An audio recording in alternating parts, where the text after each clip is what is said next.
हमारे चैनल पे आपका बहुत बहुत स्वागत है।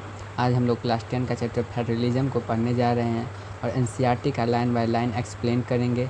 आप लोग हमारे चैनल को सब्सक्राइब कर लीजिए और वीडियोस को लाइक अवश्य करें। What is federalism? तो फेडरलिज्म क्या है? Let us get back to the contrast between Belgium and Sri Lanka that we saw in the last chapter. तो जो कॉन्ट्रास्ट पढ़े थे हम लोग बेल्जियम और श्रीलंका के बारे में पिछले चैप्टर में, you would recall that one of the key features made in the constitution of Belgium was to reduce the power of the central government and give to the regional government. एक जो की features था Belgium के constitution में, संविधान में, वह था कि सेंट्रल गवर्नमेंट से पावर छीन करके वहाँ के रीजनल गवर्नमेंट्स, लोकल गवर्नमेंट्स में दे दिया गया था। जो वहाँ पर रीजनल गवर्नमेंट जो थे पहले भी थे बेल्जियम में, they had their roles and powers but all the powers were given to the is governments and could be withdrawn by the central government. लेकिन जितने भी पावर्स जो थे रीजनल गवर्नमेंट के, वो सेंट्रल गवर्नमेंट के द्वारा दिया जाता था और वह जब चाहे छीन भी सकता था। The change took place in 1993 was the regional governments were are given constitutional power that were no longer dependent on the central government. और जो 1993 में जो चेंजेस हुए उसके आधार पर जो रीजनल गवर्नमेंट्स में को पावर दे दिया गया और संविधानिक पावर, और वो जो है ज़्यादा दिन तक अब क्या रहेगा, तो सेंट्रल गवर्नमेंट पर डिपेंडेंट नहीं रहेगा। Thus Belgium shifted from a unitary to the federal form of government. इसी कारण बेल्जियम जो है शिफ्ट हो गया यूनिटरी से फेडरल फॉर्म ऑफ गवर्नमेंट में। श्रीलंका कंटिन्यूज टू बी, और श्रीलंका जो है सो रहा ही यूनिटरी फॉर्म ऑफ गवर्नमेंट में। For all practices purpose unitary system where the national government has all the powers. Unitary system में क्या होता है, जहाँ पर नेशनल गवर्नमेंट के पास सारे के सारे ताकत रहता है। Tamil leaders want Sri Lanka to become a federal system. तो तमिल के जो लीडर्स थे वो क्या चाहते थे, तो श्रीलंका को फेडरल सिस्टम बना लाएं। Federalism is a system of government in which the power is divided between a central authority and various constituent units of the country. तो फेडरलिज्म वह सिस्टम होता है गवर्नमेंट का, सरकार का, जिसमें पावर को बांट दिया जाता है एक सेंट्रल अथॉरिटी के बीच में और बहुत सारे कॉन्स्टिट्यूएंट यूनिट्स के बीच में, जैसे रीजनल गवर्नमेंट्स हो गया। Usually a federation has two levels of governments. और यूजुअली फेडरेशन के पास दो लेवल्स ऑफ गवर्नमेंट है। एक होता है पूरे कंट्री के लिए, ये जो कि रिस्पॉन्सिबल होता है पूरे नेशन के फ्यू सब्जेक्ट्स के लिए, ये जो पूरे जो भी काम करेगा वो पूरे देश के हित के लिए करेगा। And other are governments at the level of provinces और स्टेट। और एक जो होता है स्टेट लेवल पर होता है या फिर प्रोविंसेस लेवल पर, at look after much of the day to day administrating of their state, जो कि अपना स्टेट को चलाने के लेकर के वो फैसला लेगा। Both this levels of government enjoy there powers independent of the other. और ये दोनों जो है इंजॉय करते हैं इंडिपेंडेंट पावर को, एक दूसरे को कुछ भी कह नहीं सकते हैं, पूछ नहीं सकते हैं, कोई किसी पर दबाव नहीं डाल सकता है। ये दोनों अपना अपना पीपल को अथी कह सकते हैं, जिम्बाई देंगे अपने जो किए हैं उनके लिए।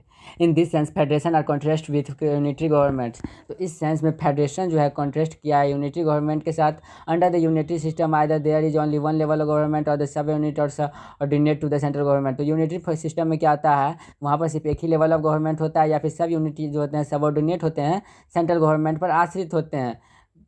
The central government can pass on orders to the provisional or state government. और सेंट्रल गवर्नमेंट जो ऑर्डर पास करेगा प्रोविजनल या फिर लोकल गवर्नमेंट के लिए। But in the federal system, लेकिन फेडरल सिस्टम में the central government can not order the state government to do something. Central government order नहीं करेगा स्टेट गवर्नमेंट को कुछ करने के लिए। State government has the power to it's on for which it is not answerable to the central government. वो the level separately answerable to the people.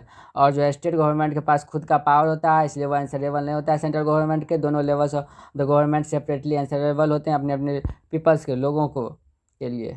Late us look at the some of the key features of federalism.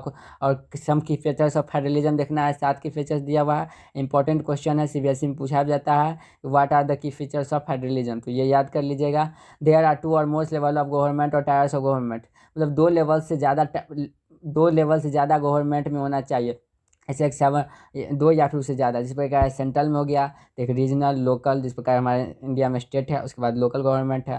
Different types of government govern the same citizen but their tier has it sound jurisdiction in specific matters on legislature taxes administration. अलग अलग tyres of government के आउंट करेंगे, एक ही citizens पर वो आज करेंगे, लेकिन इन प्रत्येक टायर्स ऑफ के अपना अपना जुरिडिक्शन होता है, अपना अपना वो आदेश लेंगे। इन विच द लेजिस्लेशन के बेसिस पर, मतलब कानून बनाएंगे, टैक्स के बेसिस पर और एडमिनिस्ट्रेशन के बेसिस पर।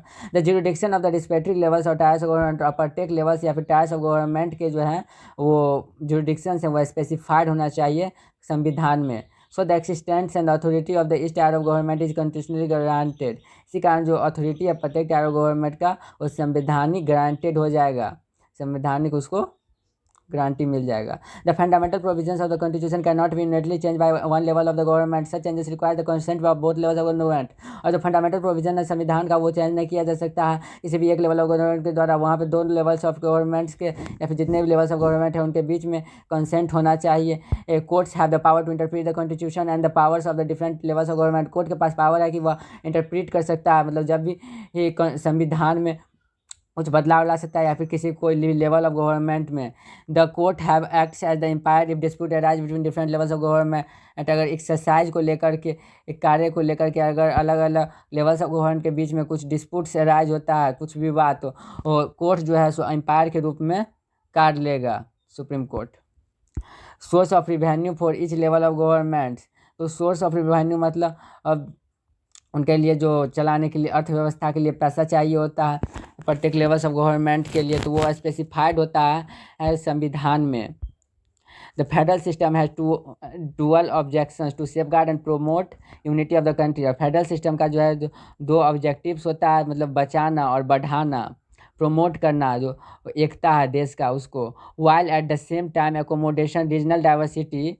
There are four two aspects are crucial for the institution and practice of federalism. तो दो एस्पेक्ट जो है क्रूशियल है संविधान के लिए, एक इंस्टीट्यूशंस मतलब और प्रैक्टिस करने के लिए फेडरलिज्म को। Governments at different levels should agree to some rules of power sharing. तो गवर्नमेंट है अलग अलग लेवल्स पे वो एग्री होने चाहिए कुछ रूल्स जो है पावर शेयरिंग के उस पर। They should also trust that each would abide its parts the agreement. And ideal federal system has both accept mutual trust होना चाहिए और agreement to live together, agreement होने चाहिए जो एक साथ काम करेंगे।